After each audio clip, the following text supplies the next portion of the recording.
संविधान के नीति निर्देशक तत्व से महत्वपूर्ण प्रश्न उत्तर। भारतीय संविधान।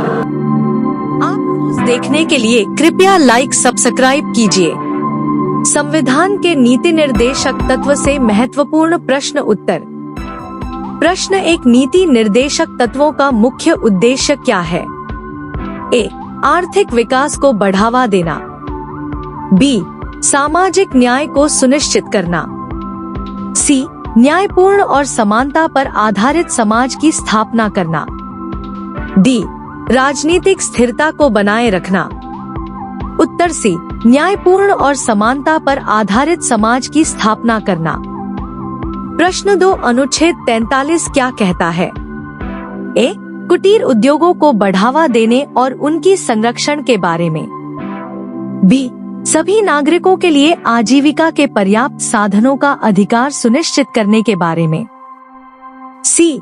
सामाजिक, आर्थिक और राजनीतिक न्याय आधारित सामाजिक व्यवस्था को सुनिश्चित करने के बारे में। डी. उपरोक्त सभी। उत्तर ए. कुटीर उद्योगों को बढ़ावा देने और उनकी संरक्षण के बारे में। प्रश्न 3, नीति निर्देशक तत्वों की विशेषता क्या है? ए. न्यायिक और प्रवर्तनीय। बी. गैर न्यायिक और गैर प्रवर्तनीय। सी. सामाजिक और आर्थिक।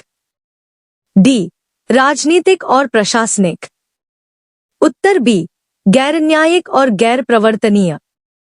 प्रश्न 4, अनुच्छेद 44 क्या कहता है? ए. नागरिकों के लिए समान नागरिक संहिता के बारे में। बी. सभी नागरिकों के लिए आजीविका के पर्याप्त साधनों का अधिकार सुनिश्चित करने के बारे में। सी. सामाजिक, आर्थिक और राजनीतिक न्याय आधारित सामाजिक व्यवस्था को सुनिश्चित करने के बारे में। डी. उपरोक्त सभी। उत्तर ए. नागरिकों के लिए समान नागरिक संहिता के बारे में। प्रश्न 5, नीति निर्देशक तत्वों का महत्व क्या है? ए. देश के शासन के लिए एक दिशा सूचक के रूप में कार्य करना। बी. आर्थिक विकास को बढ़ावा देना। सी. सामाजिक न्याय को सुनिश्चित करना। डी. उपरोक्त सभी। उत्तर ए. देश के शासन के लिए एक दिशा सूचक के रूप में कार्य करना। प्रश्न 6, अनुच्छेद 45 क्या कहता है? ए. बच्चों के लिए निःशुल्क और अनिवार्य शिक्षा के बारे में। बी. सभी नागरिकों के लिए आजीविका के पर्याप्त साधनों का अधिकार सुनिश्चित करने के बारे में। सी. सामाजिक, आर्थिक और राजनीतिक न्याय आधारित सामाजिक व्यवस्था को सुनिश्चित करने के बारे में। डी. उपरोक्त सभी। उत्तर ए. बच्चों के लिए निःशुल्क और अनिवार्य शिक्षा के बारे में। प्रश्न 7, नीति निर्देशक तत्वों की भूमिका क्या है? ए. देश के शासन के लिए एक दिशा सूचक के रूप में कार्य करना। बी. आर्थिक विकास को बढ़ावा देना। सी. सामाजिक न्याय को सुनिश्चित करना। डी. उपरोक्त सभी। उत्तर ए. देश के शासन के लिए एक दिशा सूचक के रूप में कार्य करना। प्रश्न 8, अनुच्छेद 46 क्या कहता है? ए. अनुसूचित जातियों और अनुसूचित जनजातियों के शैक्षिक और आर्थिक हितों की रक्षा के बारे में। बी. सभी नागरिकों के लिए आजीविका के पर्याप्त साधनों का अधिकार सुनिश्चित करने के बारे में। सी. सामाजिक, आर्थिक और राजनीतिक न्याय आधारित सामाजिक व्यवस्था को सुनिश्चित करने के बारे में। डी. उपरोक्त सभी। उत्तर ए. अनुसूचित जातियों और अनुसूचित जनजातियों के शैक्षिक और आर्थिक हितों की रक्षा के बारे में। प्रश्न 9, नीति निर्देशक तत्वों की उपयोगिता क्या है? ए. एक व्यापक आर्थिक कार्यक्रम का निर्माण करना। बी. एक व्यापक सामाजिक कार्यक्रम का निर्माण करना। सी. उपरोक्त दोनों।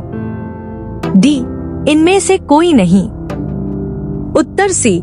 उपरोक्त दोनों। प्रश्न 10, नीति निर्देशक तत्वों को संविधान में कहाँ शामिल किया गया है? ए. भाग 3।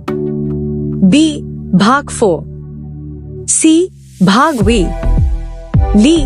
भाग 6। उत्तर बी. भाग 4। प्रश्न 11 नीति निर्देशक तत्वों का मुख्य उद्देश्य क्या है? ए. आर्थिक विकास को बढ़ावा देना। बी. सामाजिक न्याय को सुनिश्चित करना। सी. न्यायपूर्ण और समानता पर आधारित समाज की स्थापना करना। डी. राजनीतिक स्थिरता को बनाए रखना। उत्तर सी. न्यायपूर्ण और समानता पर आधारित समाज की स्थापना करना। प्रश्न 12 अनुच्छेद 47 क्या कहता है? ए. पोषण स्तर और जीवन स्तर को ऊंचा करने के बारे में। बी.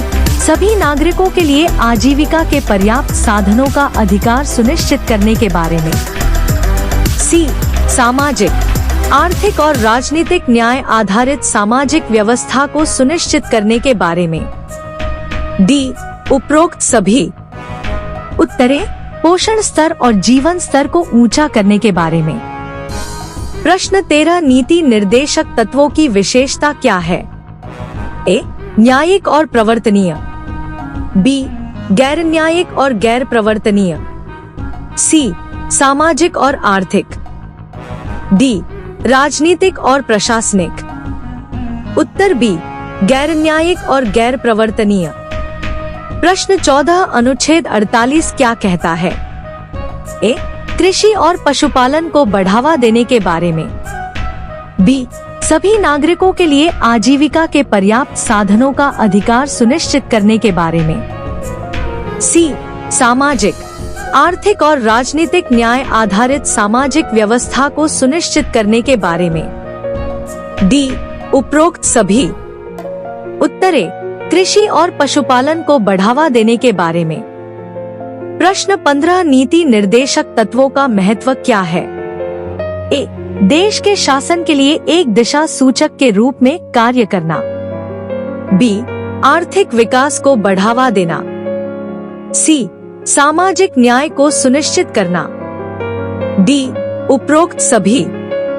उत्तरे देश के शासन के लिए एक दिशा सूचक के रूप में कार्य करना। प्रश्न 16 अनुच्छेद 49 क्या कहता है? ए. राष्ट्रीय महत्व के स्मारकों और स्थानों की रक्षा के बारे में। बी. सभी नागरिकों के लिए आजीविका के पर्याप्त साधनों का अधिकार सुनिश्चित करने के बारे में। सी. सामाजिक, आर्थिक और राजनीतिक न्याय आधारित सामाजिक व्यवस्था को सुनिश्चित करने के बारे में। डी. उपरोक्त सभी। उत्तरे राष्ट्रीय महत्व के स्मारकों और स्थानों की रक्षा के बारे में। प्रश्न 17 नीति निर्देशक तत्वों की भूमिका क्या है? ए. देश के शासन के लिए एक दिशा सूचक के रूप में कार्य करना। बी. आर्थिक विकास को बढ़ावा देना। सी. सामाजिक न्याय को सुनिश्चित करना। डी. उपरोक्त सभी। उत्तरे देश के शासन के लिए एक दिशा सूचक के रूप में कार्य करना। प्रश्न 18 अनुच्छेद 50 क्या कहता है? ए. कार्यपालिका से न्यायपालिका को अलग करने के बारे में। बी. सभी नागरिकों के लिए आजीविका के पर्याप्त साधनों का अधिकार सुनिश्चित करने के बारे में। सी. सामाजिक, आर्थिक और राजनीतिक न्याय आधारित सामाजिक व्यवस्था को सुनिश्चित करने के बारे में। डी. उपरोक्त सभी। उत्तरे कार्यपालिका से न्यायपालिका को अलग करने के बारे में। प्रश्न 19 नीति निर्देशक तत्वों की उपयोगिता क्या है? ए. एक व्यापक आर्थिक कार्यक्रम का निर्माण करना। बी. एक व्यापक सामाजिक कार्यक्रम का निर्माण करना। सी. उपरोक्त दोनों। डी. इनमें से कोई नहीं। उत्तर सी. उपरोक्त दोनों। प्रश्न 20 नीति निर्देशक तत्वों का मुख्य लाभ क्या है? ए. आर्थिक विकास को बढ़ावा देना। बी. सामाजिक न्याय को सुनिश्चित करना। सी. न्यायपूर्ण और समानता पर आधारित समाज की स्थापना करना। डी. उपरोक्त सभी। उत्तर सी. न्यायपूर्ण और समानता पर आधारित। लाइक कीजिए, सब्सक्राइब कीजिए कंपटीशन सक्सेस पॉइंट फर्स्ट को। अपनी सफलता को निःशुल्क निश्चित कीजिए। ऐसे ही महत्वपूर्ण प्रश्न उत्तर रोज पाइए। आप अपनी राय हमें जरूर दीजिए। धन्यवाद। Okay.